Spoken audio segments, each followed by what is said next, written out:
What's going on, fam? We back live A to Z. What is I was about to say October? It's January 18th, New Year. Most October. Martin Luther King Eve. Ali's in the building. Got the Yeah, what's glasses up? on this morning. What's up, man? What's good? Oh man, loving life, Okay, doing love and everything that life. we got to do. You know what I'm saying? It's a lot out there to do these days, man. Hey, I was It, sitting there. We had a conversation yesterday. We just jump. You ready? To jump right into it. yeah, man. A to Z, man. Let's just run it. We just see Okay. what's. So I see we got this MLK topic, but I want to talk about uh, being grateful and not complaining all the time, and realizing that other people have things that are worse than you, Yeah, and how we might feel about certain things. Because I'm sitting here yesterday, I was going through some pain, some issues, and I'm sitting in my head. I'm like, do I really get to complain? Do I get to whine about the pain that I'm going through when I know that there are people who got their legs blown off? Do I get to whine about the pain that I'm going through and the struggles I'm having with uh, certain movements when I know that there's people that were children that got their arms chopped off? it's an interesting story, right? Something to think about, right? Uh, Yeah, so you know, so so did you keep complaining, or you figure like you can't I'm complain? still trying. I'm still trying to figure it out. You know, what I mean, like how do I look with the knowledge of there's a guy that's a motivational speaker that don't have arms or legs, that gets propped up on the table and talks to people about the stuff that he does and shows videos of this dude swimming, you know, doing archery, painting, typing, Yeah. and all he has is the face. you know, what you know what I mean? This dude is doing all kinds of stuff, Uh, hey man, I feel him because and I'm not a great swimmer. right, So, and I'm like, it's that is go interesting ahead. because I think on some level you should maybe not complain but share the story, because we all have our own stories, and to look at someone who you feel on the outside, is less able-bodied than you would discount the story that you have. And if you don't tell your story, maybe not in a complaining way, but at least sharing your story about what you're experiencing, what you're going through, because all of it at the end of the day is inspiration for someone else. Your Yeah, story, if you hold it back and you don't share it, then you may be missing out on the opportunity to inspire someone else to see their greatness. And this guy sharing his story, with no limbs blowing up, he's inspiring others to see what's possible. And I think we can't discount our story. Just because I have legs, I still, you can still have pain as well. So I mean, I think not minimizing it, but also being able to share it, is important. yeah, Yeah, and that was just one of those feelings of that I came into, and that's a good answer. Go ahead and share it, but not so much complain about the pains and the ailments, because there are other people that have a story that's a little bit different, and you are maybe a little bit more blessed, depending on your situation, than they are. Or they could be more blessed than you. I'm sitting there complaining about my back hurting, and again, this guy is a motivational speaker making millions of dollars, and he doesn't have legs or arms. So that's an awesome thing.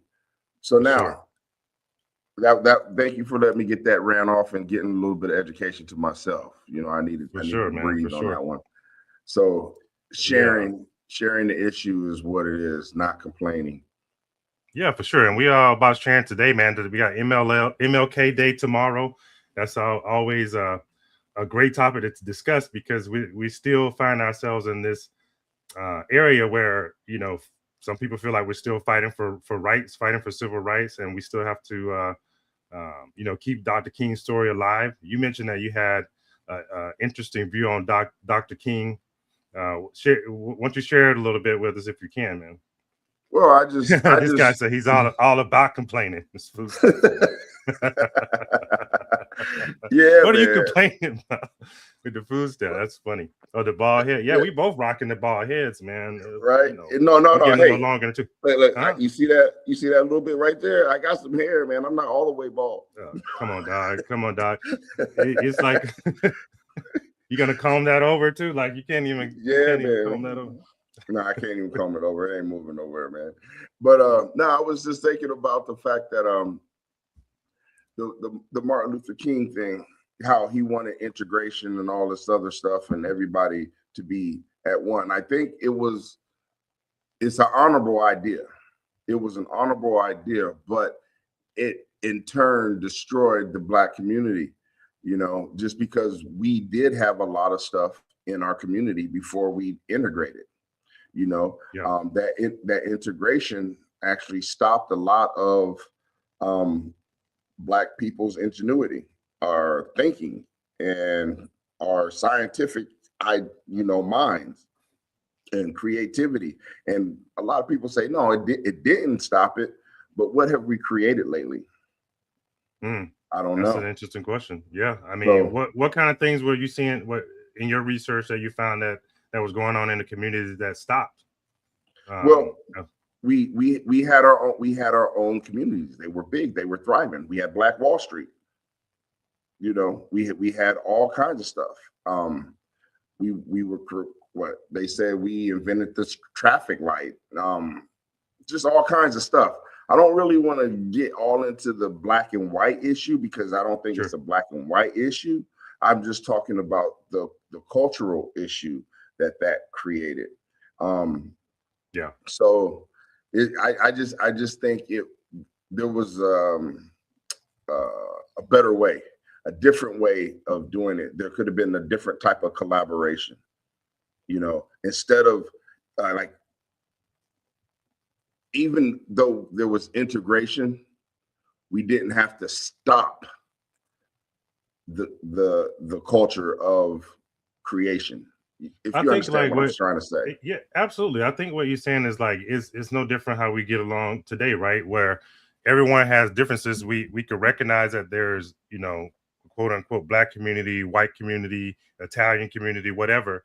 And they each community has its own strengths. But to integrate them, bring the strengths from each community, work together, but not necessarily mash them all together to make one community. Is that kind of what you're saying? Because everyone has their own strengths that they could Exactly. bring to the table. It, So maybe it, that it, would have it, been a better solution to just pull out the strengths, bring the best of each community um, to the betterment of all communities. yeah, that's exactly what I believe should have happened, instead of like what happened. It felt like it was just dropping. Yeah, It felt like it dropped an idea so that they don't be on, uh, you know, just so they don't be on one page. It's like it's kind of, it's hard to explain because you do need. I mean, it's difficult for me to. It's challenging for me to explain that, just because of the fact that there should be integration, but there shouldn't be separation of one's own self. You know, like even when you go into get married, when you're getting married, you yeah. don't kill who you are. You shouldn't. You Yeah, know, yeah, yeah. you integrate with the other person, and then, well, you shouldn't. You integrate with the other person, and you bring the best of you to that relationship, but you still keep who you are. You know, and For sure. I think we killed ourselves in You that area. and when you say it like that in the light of a relationship, because some people say that King was put up to do this very specific job, what you said earlier, kill the industrious nature of the black community. And if you look at it from a higher view, if you bring someone in and you give them to put what their dreams are, what their aspirations are aside in order to integrate, like in a relationship, because sometimes in relationships, people feel like, oh, we're together now, so I don't want you doing that anymore. If you love me, you will stop being who you are. And in a sense, that's what you're kind of saying, that, in the hopes of bringing this integrative community together, you put some of your own aspirations, your own dreams aside for the sake of uniting, and sometimes that could be to the detriment of whoever is involved. And in this case, you're saying that happened to some of the industrious nature of the Black community, just for the Yeah. sake of getting along and trying to integrate. And that's dangerous, because even on the individual level in relationships, man, you start putting who you are 5, 10, 15, 20 years down the road, you start waking up and realizing, man, I'm no longer who I don't even like who I am and who I see in the mirror. Exactly. So definitely And that's not good. Right. And it allows for a person, like when the group goes into that, it could be a group, it could be two individuals, but when those entities go into that, whichever entity figures out that the other one is totally releasing themselves first, whoever does that first, or whoever notices it, is like, oh, I can go ahead and control that. For sure. Because once you lose that individual identity, then you're toast, man. You're toast. Yeah. And you could say, like, or at least I look at it like, I was listening to a guy the other day. I can't think of his name now. Ambasalic, African gentleman. I have to find his name, but he was talking about industriousness, and how we need to get back to that. And the example he used was the Chinese community, how they have 2, 3, 4-year-olds who are able to farm, who are able to do this and that at such a young age. And in our society here in America, we don't have that kind of society where we're teaching strengths, how to be industrious, how to farm, how to be self-sustaining at a young age. We put that off until, 18, 19, 20, sometimes 30 years old. And those are vital skills for any community to really thrive. And I feel like we're in a whole system that's kind of taking that away systematically over time. You mean kind of? They've done it. they have taken it away, because especially the way I seen it in our community. And when I'm saying our, I mean the community I was growing up in Ohio. They took it away by crack, because our community didn't have a grocery store. So when they threw crack in the community, the older people was the ones who were teaching the people, the middle age, like between 20s and 40s, were the ones who were supposed to grab those skills of gardening and farming and pass it on to the younger ones. But they were in the crack and in the gangs once the crack came. So they stopped worrying about pushing good stuff for the community, So it's like once they stopped that, they were able to, they were able to put the grocery store in, because now we lost the ability, or lost the knowledge, not ability, but we lost the knowledge to farm. So now we got to go to this other place and depend on the government, or depend on the system to feed us. So and that's not great. Right. And remember home economics. Remember when they had home economics at school? Yep. They had farming, they had cooking, they had not so much farming, but they did teach people how to garden. I know in my school in Georgia, we have Future Farmers of America. That was like a club you could join, FFA. I'm sure that's probably the case in some real rural areas where they have FFA. We also took small engines in school, where we learned how to rebuild a lawnmower engine. But did they take that out of your schools? Because I know they took it out of our middle schools, because you was talking about the age of learning. you know. Yeah, I mean, it's Kick certainly that not out in the of middle middle schools school. here. It's Yeah. not in the middle schools here So that I think of. Yeah. This was that's in high most school definitely in another Dublin, form of Georgia. control. Say that one more time. I said that's most definitely a form of control. Let's For sure. control the knowledge so that we can control who they depend on, of course. And food is something that we really depend on them now. Yeah, bro. I was thinking like how it all kind of happened this morning. Just kind of do it. Go. You got something before I run into it? Go ahead. No, go ahead. You on I'll this just, one. But I was going to talk about the middle class, but we go ahead and do something. well, I was just going through this thought experiment of how it all happened, and when we look at through history, the first thing they did was take the land, because once you take the land, you know that's so powerful because I was reading a book a while ago that talked about what America was like, hundreds of years ago when it was first settled by Europeans. So you'd basically walk through, there'd be rivers full of fish. There was mounds everywhere. And these mounds were places that the people lived in, which were symbiotic with the environment. So they were heated to cool themselves without electricity. And these mounds, they got torn down. Of course, the rivers got overfished.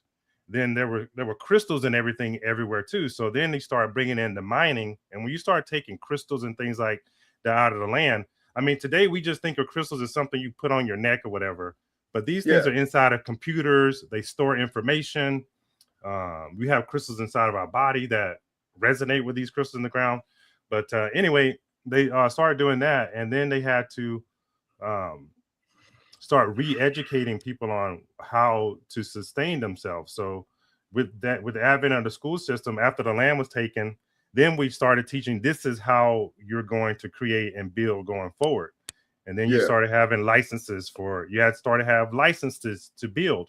So you can't even build a house now. If you buy land, you have to get permits to build houses. So you can't even build a house that's symbiotic with nature like you could back prior to all these laws being implemented. You got to have it inspected. You got to have certain building codes and all this. And this is all licenses, which is all part of the control system to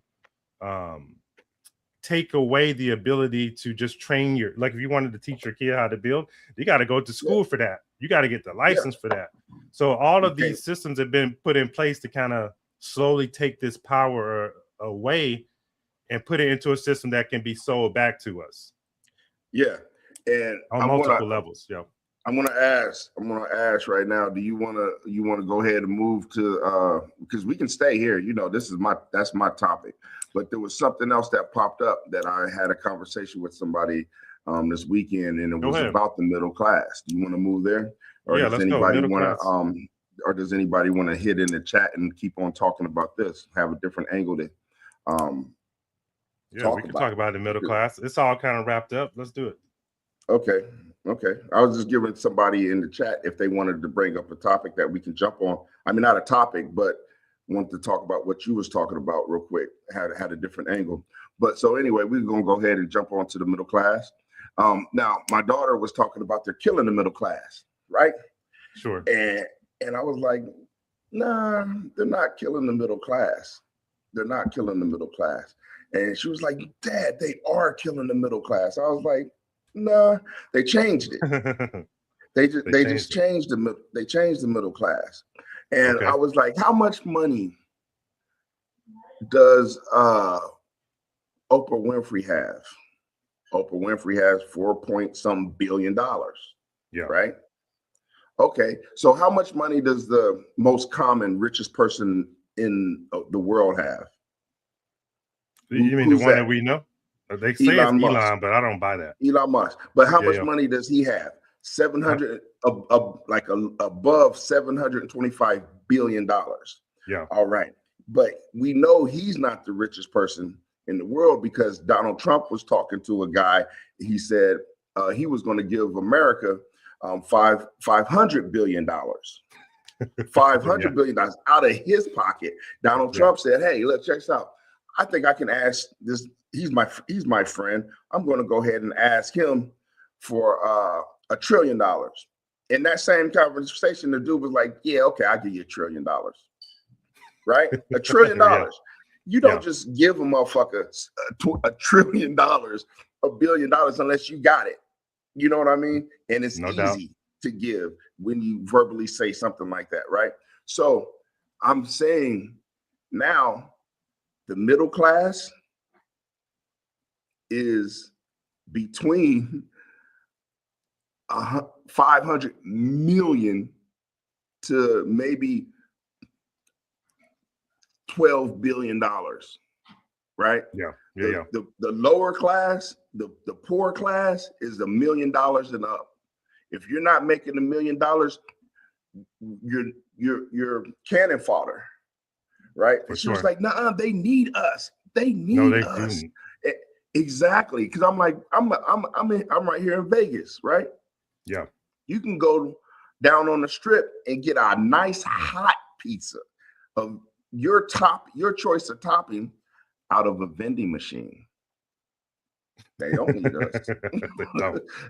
They don't need us. When you can go get food out of a vending machine that's hot, that's supposed to have somebody preparing it, you know. So that's one of the right. So Shaquille O'Neal is rich. Yeah, Shaquille O'Neal's rich. He got a little money. He's got some money to where he seems like he's well off, but he's not the top tier. And trust me, I would love to be on his tier. I'm not saying his tier is a little better than mine. He's better than where we're sitting at right now. But you're right, bro, because my wife and I, we like to get on YouTube a lot and just check out these nice houses, because you know, my house is worth, I don't know, $400,000, right? Which is, you know, depending on where you're at, you could say that's a lot or not a lot. Yeah. And then the house that I look at that, you know, like, oh man, I like live in that house. They're like $2 million homes. And then we start looking at the most expensive homes in America, and you find there in states like New Hampshire, the states that you don't hear about a lot, but these are $40-50 million homes. So who the heck is buying $40-50 million homes? You know what I mean? So that lets you really see what tier you're on. If you're living in a $500,000 house and there's $40-50 million homes, and I'm sure there's more than that, it just really lets you know where the money game really is. So when they break out these statistics and they talk about the middle class, we're far from middle class. If you're living in a house or you're making $100,000, you're far from middle, because how could that even be close to the middle class, bro? So it's all a game to make you feel like you're in the middle class, but really anyone who's making less than, like you said, $15 million, you're in the poor class. Yeah. And then they got us, they run stories to make us fight against each other when we're all in the poor class. There's people with trillions of dollars out here, bro. We're not even close. Like if you own a $1 billion company that you don't run off of cash only, because we know a lot of these companies run off of money that they borrow. Who lends money to a $1 billion corporation? Somebody with more money. Yeah, like she got right here, or I can't see the picture, but got Taylor Swift. She's rich too. Yeah, and like her house is probably stupid big too. But then think about this. This is when it comes to the houses. When it comes to houses, it's like a Rolls Royce, you know, or Maserati, but mostly Rolls Royce and above Lamborghini. They don't advertise those. You have to be in the know already to even see about a Rolls Royce. You know what I mean? So it's like when we're looking into the housing market, that's only what we're allowed to see. That's right. You know, because there's people that live on national parks. There's people that live on land that they say that we don't have enough of. Yeah. You know what I mean? And because we're all corralled into these cities, and when we fly on airplanes, when anybody flies on an airplane, they look outside, they see all this area where there's nobody at. Supposedly, there's no one at, you know, and the plane is navigating through areas that they're told to navigate through. So we're not flying over other people's houses that the rich people don't want us to see. Everything is going electronic. So the navigation of where we drive is being controlled. You know what I mean? For And sure. so it's like, then when you think about Kobe Bryant, yeah, the man died. He's sad issue, but he died in a helicopter so he can beat traffic. There's, you know what I mean? There's people who have the money that we don't even need. We don't even need a car because there's no actual way to get into where I live other than through helicopter. Yeah. You see what I mean? Or yeah, and it's all. Go ahead. I was gonna say it's all just shape. It's all to shape the perception of what we think reality really is, so that we don't really look at what's really going on. Because in order to maintain this level of resources for yourself, you have to almost shield it from the people who you've taken these resources from. And the thing that where most wealth comes from originally is the land. And when you're talking about there's so much land out here that we're not even able to see, that's the source of the wealth, because that's where the mining goes from. That's where the diamonds, all the things that are freely given to, what should have been freely given to us, has been taken away and then redistributed back to us, while making us think that there's scarcity. Yeah. And if you've driven across this country, like, I've driven from California, Virginia to California twice, Nevada to Oregon to, just driving across the country, you'll see quickly that there's so much land. And the crazy thing about it is, with the agricultural system that we have, like wine, for example, I live in Oregon. They call it wine country, second wine country next to California. It's so much land being used just for grapes. Just for grapes, bro. Right. And they tell us there's not enough land. Are you kidding me? Hey, do you remember when they was doing the thing for ethanol? They had all those farms. They had all those farms, and for the corn, and the corn was corn that we couldn't even eat. It had to be used for that new gas, and that had, like, I think they had over, like, if I can remember, it was like 14,000 or 14. Yeah, it was like 14,000 acres just to grow corn for gas. Just to grow corn that we can't eat.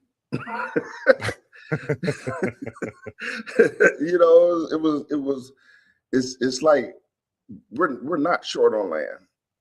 For sure. And we're not short on land. It's all kinds of control. And it's like we're doing well there, Joe. Hey, what up, Joe? What up, Joe? Thanks for joining, man. And it's all to kind of like MLK coming up today, right? It's to kind of shape the argument of what the fight is about. Because you mentioned why a lot of these things still the same. Why are we still fighting this fight about civil rights and black versus white or whatever? Because it's to shape the way that we perceive things, so that we can keep the perpetual fight going on.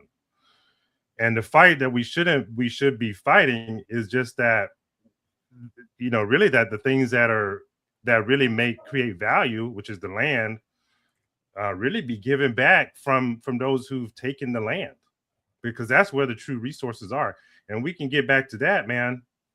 A lot of these fights can go away, because now you can start to really teach people how to use the land.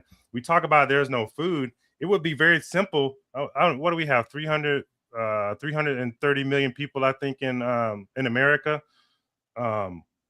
It would be very easy to equip these families with just a little bit of land and teach them how to grow things. But that is not what the system needs, because that would be detrimental to the system. And the whole point of the system is just keep the system going.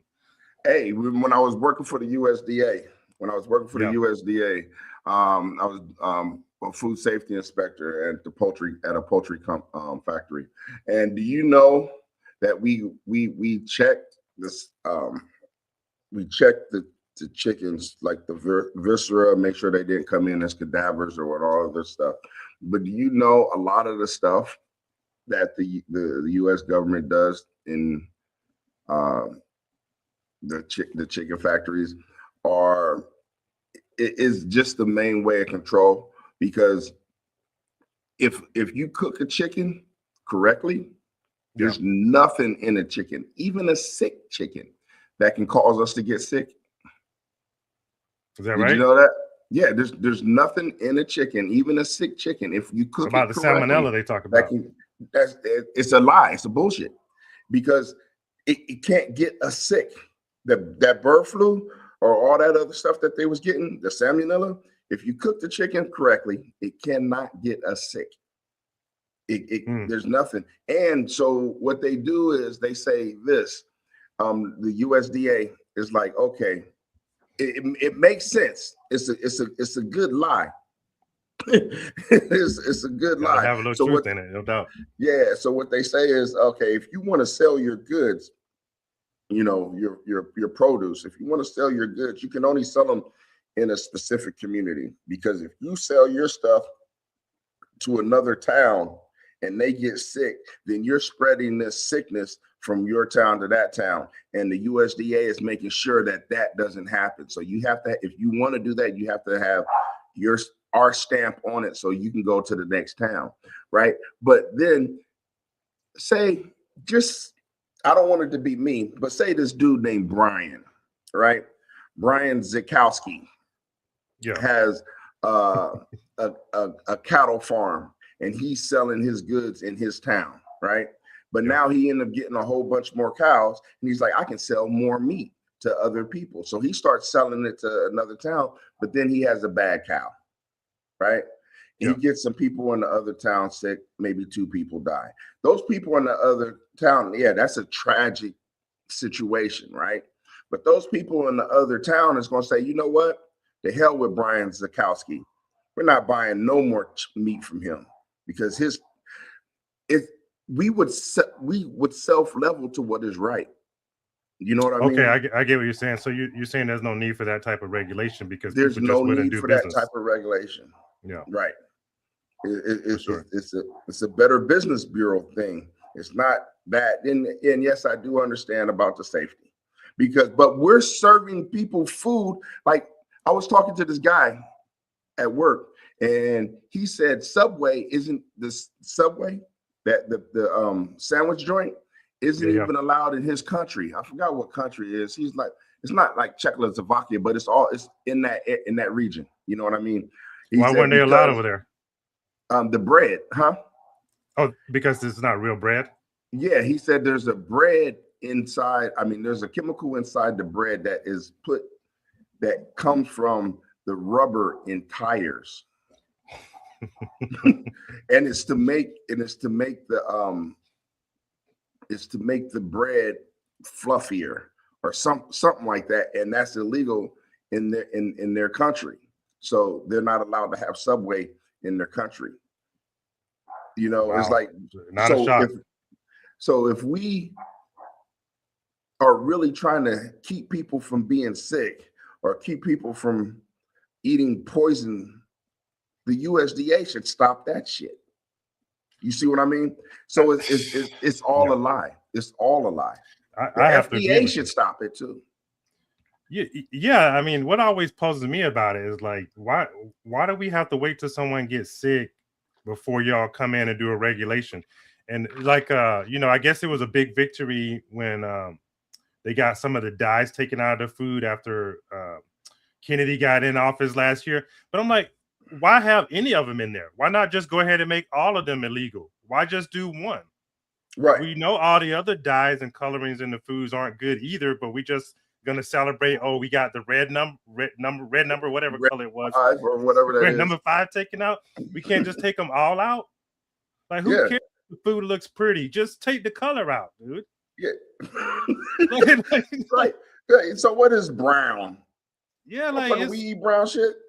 Yeah, like that's what always puzzles me. Like, why are we waiting until after the fact to regulate these things out of the industry? We already know, like, chemistry's been around for a long time. Right. Alchemy goes back into the Egyptian times when they were doing, even before then, maybe alchemy. I mean, we call it chemistry today. but it's still manipulating chemicals and different things like that. This is not a new science. We're not finding out any new or what's harmful for the body. Why not just regulate all this stuff out? If other countries can do it, we could do it too. But I guess it's cheaper. It's still a way to act as if they're doing something for our benefit. But like we say, it's always to kind of shape the perception um, of how we view these things, so they can keep it going, keep this little shell game going. Yeah, I mean, it's wild, dude. So I think, well, I mean, what we think some of the solutions are for us out here, man. Yeah, that's a good one. I want other people to join in with this, because this is an important question. What are some solutions? And no, I don't believe one person has the ultimate solution. Just like Martin Luther King did not have the ultimate solution. You know what I mean? Yeah. It has to be a collaborative thing, because we are different people. So one of a solution that I say that I believe that we would need is building a farming community, a community that is holistic, a community that takes that doesn't sell liquor. I believe in a community that now mind you, you can have liquor in a restaurant in that community, but there won't be any bars. If you're going out to have a meal, you can drink liquor with your meal, or drink wine or champagne with your meal. But as far as taking it home with you, no. And it changes the mindset of the community. Just like in Kyoto, Japan. Yeah. You go to Kyoto, Japan, there's no trash cans on the street. So because there's no trash cans on the street, guess what's not on the street? I guess trash. Exactly. There's no litter. So it changes the mindset. You see what I mean? Sure. So I really do feel that one of the solution is the way each individual community is ran, or created, or structured, however you want to use whichever word you want to use. Yeah, that's a great idea, man. I mean, the guy I was trying to think of, I looked him up. His name was Abba Amlak. I'm probably pronouncing that wrong, but when he was talking about getting back to more of an industrial society, one of the things he said that, far as partying, like if you're in a community who learns how to grow things, and you start having harvest parties, so sometimes your festivals and the things that you do for entertainment become around that, because you're sharing the foods that you've grown with other people, the things that you've made. Maybe you make your own beer, you make your own liquor, and you start having parties and so community gatherings around harvest time, or when things are bountiful within that community. And those are some of the things that have been taken away. You can think about like how they tell us the story of Thanksgiving. Like they celebrated with some of the food and things that they grew in that area, and that becomes part of the community the fabric of the community. Ali grew this, Rozilla grew that, and now we're gonna come together, and we're gonna have a little party, a little get together. You bring the things that you grew or the things that you made, and we just celebrate within that community. And with grocery stores and things like that, I mean, we still do have celebrations, but if we're talking about being more independent, a lot of those things will come back. Yeah, but it's the controls. I think a lot of people, I think when they go to what's that, universal pay? What's that called again? Oh, universal basic income, UBI. Yeah, universal basic income. I think that would be one of the key. It would be one of the key sources or key points to where we would be able to implement that into the culture of the people or society, to where we start doing that with using that income. However, I do feel that there's going to be other, not entities, but other projects, other social development tricks that they would use to not allow us to explore that type of self-preservation or self growth or community growth. You know what I mean? It's like, okay, you're doing this, but here we have this for you as well. We have this for you as well. More reliance on the government instead of reliance on self. You know, more reliance on a being that's outside of you than what's inside of you. More reliance on automation, those types of things. Yeah, automation systems, which is all religions. Yeah, I mean, yeah, if you want to go there. yeah, hell yeah, I want to go there. Yeah, for sure. Because I look now again. I know I said religion. I don't care about anybody's religion, whether it's whether you believe in God or not. That's you. That's all you, and I respect that. I respect that. But the division in it is the part that I don't particularly like, because that's one of the tools that they use to keep us divided. You know, when it's like, you know how they say, don't worry about the message, or did you get the message? You know, one of those types of things. You know, I don't care if you're a Buddhist, I don't care if you're Christian, Muslim, Jew, I don't care. As long as we're trying to work as long as we're working, not trying, as long as we're working together as a species to be greater for everybody else, you know, to improve everybody's life. I mean, yeah, I mean, it starts with, you know, shaping the arguments and the perception of the people, which is where the division starts, I think. You know, we can certainly say religion has been one of those tools. And the funny thing about religion, right? And I can all, you know, talk from a former Christian perspective, is that once you're really into that really hard, right? Or anything for that matter, once you're into something really, really hard, and you really start to take that in as your own belief system, you start to view the world from that. And with that, it kind of separates you mentally from other things that aren't that. So if I'm really into, you know, Christianity, for example, it's the lens that I'm viewing the world in. And if you're not a Christian per se, then you might then you're not really in the family, so to speak.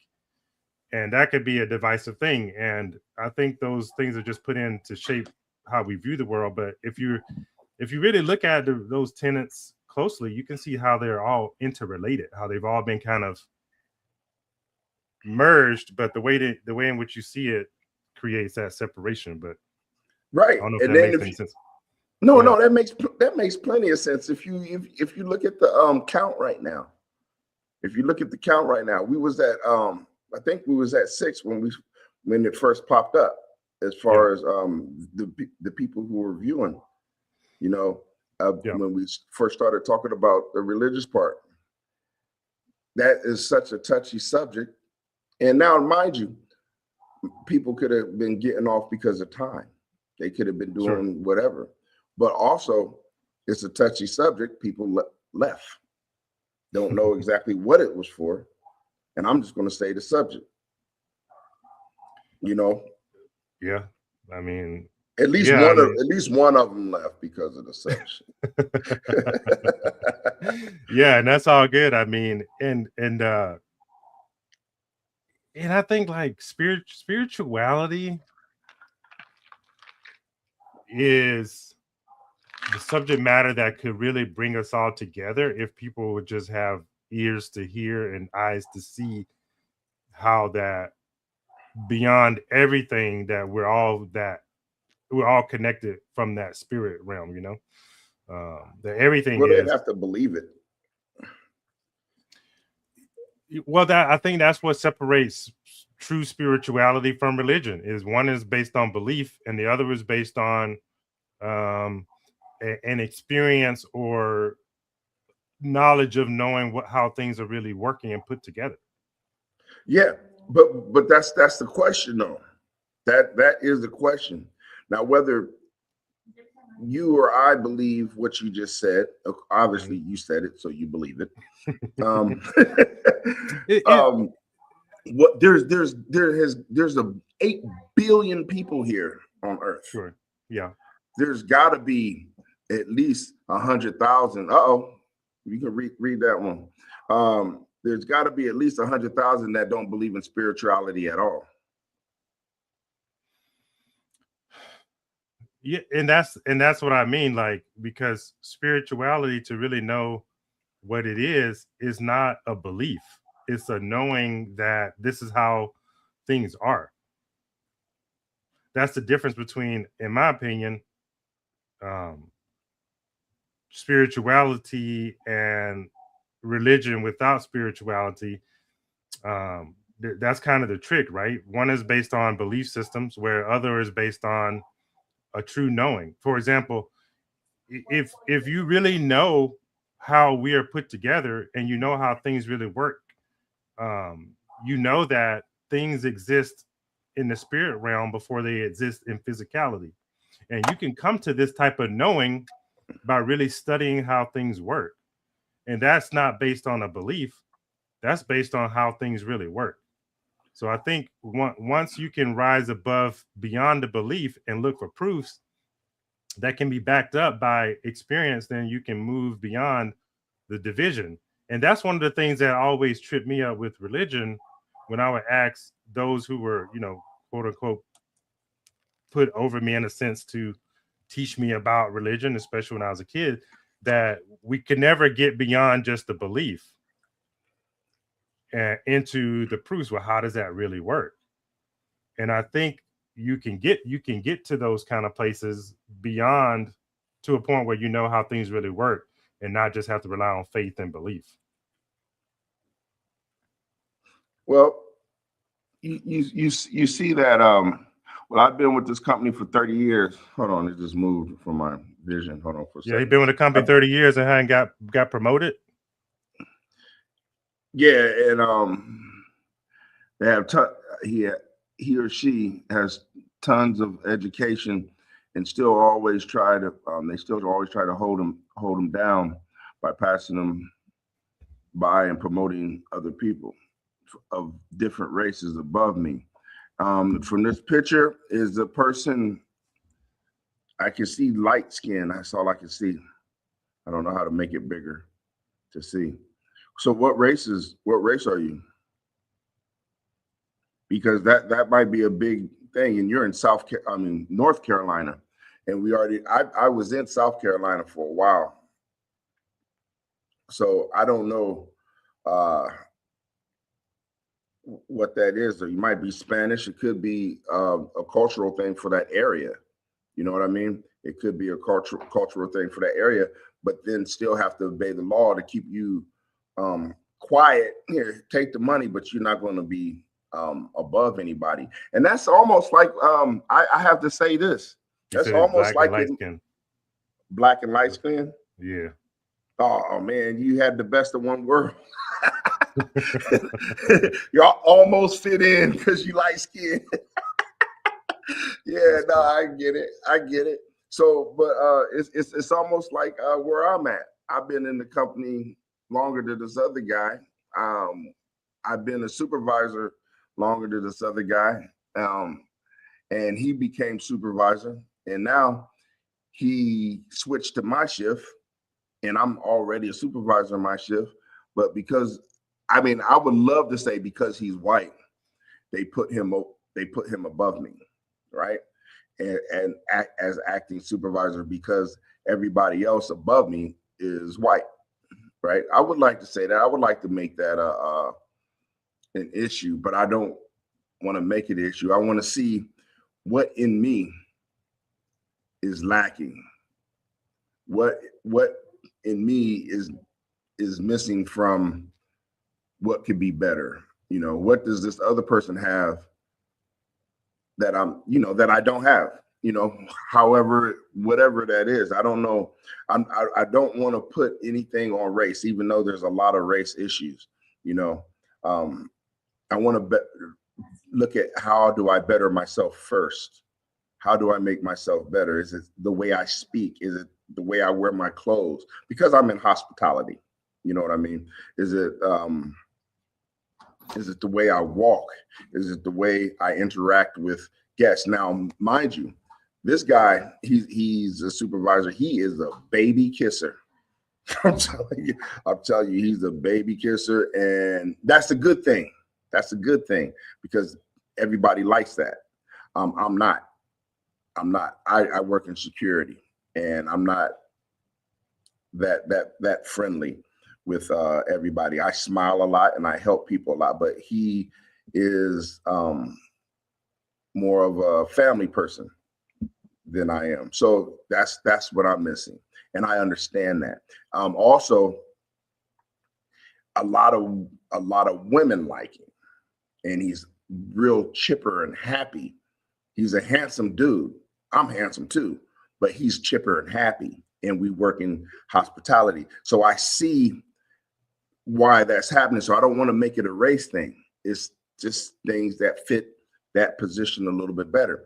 I still make the money.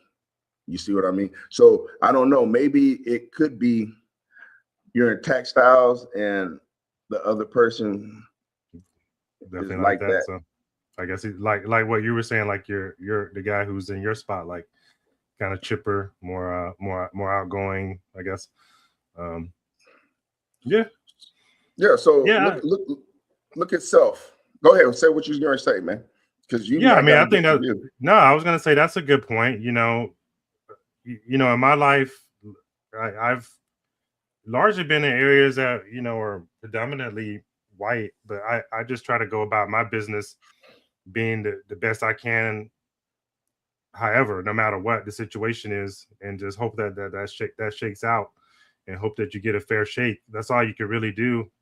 Um, no matter the situation and you find yourself in, and just be the best version of yourself. And life oftentimes is just a mirror of like, okay, well, you look in this mirror, like, how can I be better? If and I try not to personally use any crutches or any type of things to point at outside of myself when things aren't going the way that I hope or the way I would Right. like. I always look at, okay, well, what can I do here? Can I learn more? Can I go here? Can I be there? Can I, um, be, if in this case, be a little bit more friendly? Can I really beat that person at the game that I'm in? In my business, I'm in health and fitness industry, which is super, super competitive, especially nowadays when everybody wants to be a personal trainer. Just you learn you lose 10 pounds, and now you're a trainer too, and that's just how it is these days. So just how can I be better personally, and just rely on the strength and the things that I've done to carry me through, the resilience that I have within myself. That's the best advice I could give my guy. I hope whatever it is, you can turn that situation around. Yeah. If it's about race, hopefully not. If it's just about being a better version of whoever you are, whatever that takes, that you could do that also. And I like what you said, because that is a great technique, the mirror technique. Use that other person as a mirror, just like I did. What I'm looking in the mirror, I see this as me. What am I missing that this person in the mirror has? What actions am I not putting forth that this person in the mirror is putting forth? And I pointed them out. They're a baby kisser. I'm not. They're more active with the guest than I am. Now, if I start doing that, and if I start being out there kissing the babies, getting with the families, being active inside the people, being more friendly, being what that image in the mirror is, and then all this other shit is like, I'm not getting promoted, then there's an Then it might issue. be time to move. Yeah, then it might be time to move. But Yeah. it sounds like what you're saying, like in your case, like there's certain type of criteria that they're looking for no matter what. And you could look at it as saying, well, that person's like that and that person's like this and I'm not. you can look at that and say, well, you know, if I change and do that, then I'd be sucking up or doing whatever. That's the decision that you have to make if you want to Yeah. get that position, and because that may be what's required. And if you're not willing, then that's okay too. But Yeah. at least you know that, hey, this might be the route I have to go to get where I want to go. And if you're willing to do that, then do what it takes. If not, then maybe that, just know that you're not going to get that position. But that's what is required sometimes, is just um, kind of molding yourself to whatever needs to happen or whatever they want for that spot. Well, and if it fits your masterpiece. So we gotta focus on, I mean, think about that too. Just like you say, that's not me.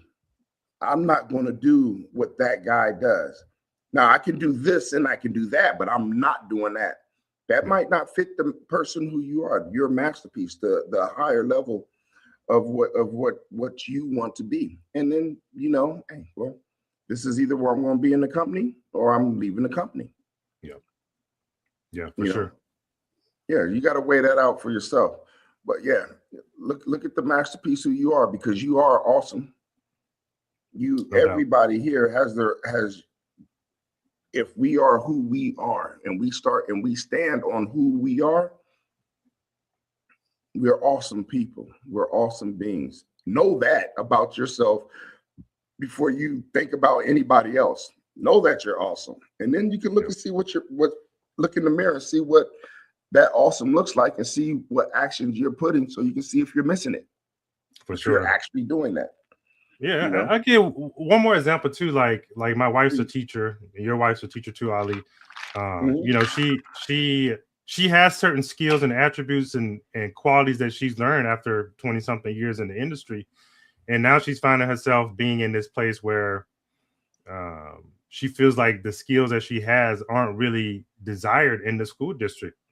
So I tell her, like, okay, well, because because she really wants to do right by the kids, so there's a lot of things going on that she feels could be better suited for the kids if it's about really educating them, and that's what she's really standing on. So I tell her, these skills and attributes, maybe it's just time that you take the things that you've learned and maybe move on to something else where those skills are more valued. And sometimes life just puts us in these situations where we can see, okay, my value is really here, the company's value is there, I'm going to move somewhere where I'm more valued. Yeah. Or the skills I have, the value I can bring is better suited for something else now. And sometimes it's about that, just being in a situation where you have to get the confidence that I have this value and I'm comfortable now in myself moving to this place with the value that I have, versus trying to put yourself in this, position where you're trying to squeeze in and make yourself fit. Maybe it's time maybe you don't fit. Maybe it's time to move. Sometimes life puts us in those situations. Yeah, that's a that's it right there. I agree with that. I see right here that you agree too. I agree with that. I agree with that. And that's a tough thing. That's a tough thing to come to, right? Because now you're, like you said, standing on your own 2 feet, standing on your own value. And the whole point of life, in my opinion, is to get to a point where you can do that, where you can stand on what your own value is, what you have as a person, because we're all here to bring about the unique qualities and attributes we have as individuals and put those out. Right. So life has to put you in situations that brings that out of you. But when it does, you have to have the courage then to step out on that, whatever that may be. It could be changing something about how you go about your business, or it could be moving into a different environment where you're more likely to thrive. But hey, and always remember this: the event is neutral. Whatever event it is, don't get upset at the event. When the event happens, you have a choice. That's what you focus on. The choice that you make during whatever event that is. That's the focus. The fight or flight. Whatever you decide to do in the event.